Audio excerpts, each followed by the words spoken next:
I got to tell you right now, spread the word. Fox News should be done. Hands down. The fact that this stuff is now coming out, the fact that there's two big stories. One, that they're indoctrinating their employees with this crazy cult stuff. And two, they're bending the knee to CNN.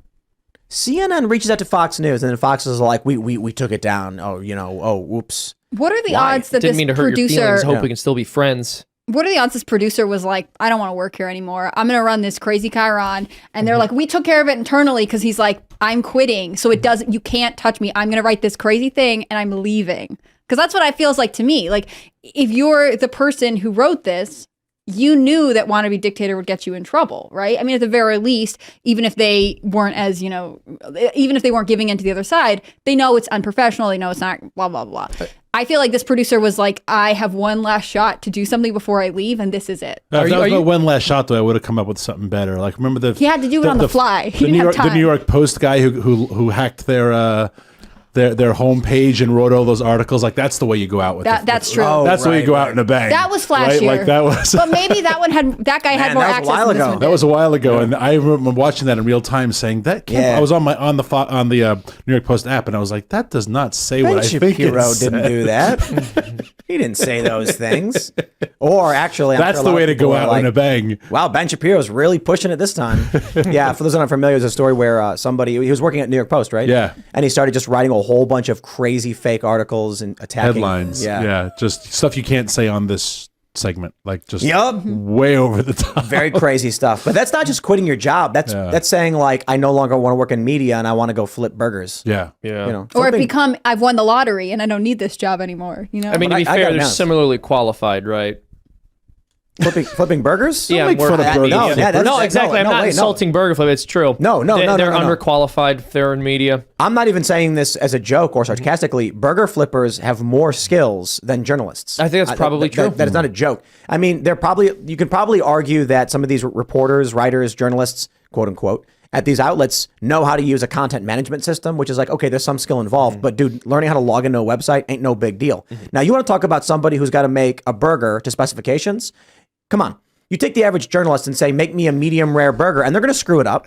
They're not going to know what to put in it. How much do you put egg or do you don't put egg? I don't even know how to make a burger. Yeah. Like, I'm not going to go and rag on a burger flipper. They know how to make food. I don't. What's going to happen is they're going to end up flipping burgers, and then when you tell them they got the order wrong, they're going to call you racist. That's basically the level at which they're qualified. Or they'll Uber Eats it. They'll be like, no problem. Uber Eats it from somewhere else. But this really does bug me. Right, there are people who flip burgers who get paid a lot of money to do it, more than many of these journalists, $200,000 a year if you're like a top level dude who makes the best burgers ever. But typically at that point, you have like a staff of chefs. Yeah. But there are people who work at great diners.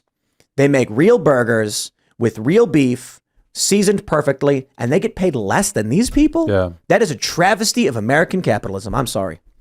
No. I mean, people making burgers look, bro, it could be a McDonald's burger. They're bringing me more pleasure than these people are, right? Well, they're improving my life. McDonald's is like I would give McDonald's like a C-. You know, it's tasty. It's like, you know, you're drunk at night and you're hanging with your friends at 2 a.m.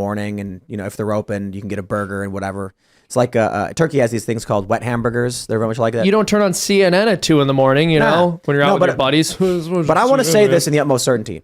A person who produces cheeseburgers is benefiting society. Yeah. Unquestionably. Oh, no doubt. Somebody's got to go to work. They don't have a lot of time. They want to go with their family and just grab a burger and fries. I'm not talking about gorging yourself. I'm talking about a good cheeseburger, bacon maybe, caramelized onions. What do these BuzzFeed people produce? Listicles about celebrities? I used to like their quizzes. When they're stuck to quizzes, I was like, bad that sparks cheeseburger, joy. though. I think even a bad cheeseburger has more to offer. I agree. Yeah, it's sustenance. But I will defend good writing. So I don't want to lump all journalists together. Like, you can still read an article in multiple outlets, and a very well written, a good writer is rare, and it's as good as a good burger, which is rare. There's tons of lousy burgers, and then you get a great one. There's tons of lousy articles, but every now and then you read one and you're like, that's a great writer, and that has value. There's real journalism. It exists. Yes. James O'Keefe. Just good writers though. But like I'm talking about like print. No, I agree. Print. Yeah. The issue is that guy who wrote there was that article we were just reading, Colorado Sun, I think it was, it said BLM protests slowed the spread of COVID. Like, that guy. That's beautiful. So imagine you went to a diner and you said, let me get a cheeseburger. And instead they brought you out like a garden salad. No. Garden salads have nutrients. They brought you out like scum from the bottom of a table, scraped off with a paint scraper and put on a plate, something completely inedible that smells terrible. And they said, that's your food. Like, I can't eat that.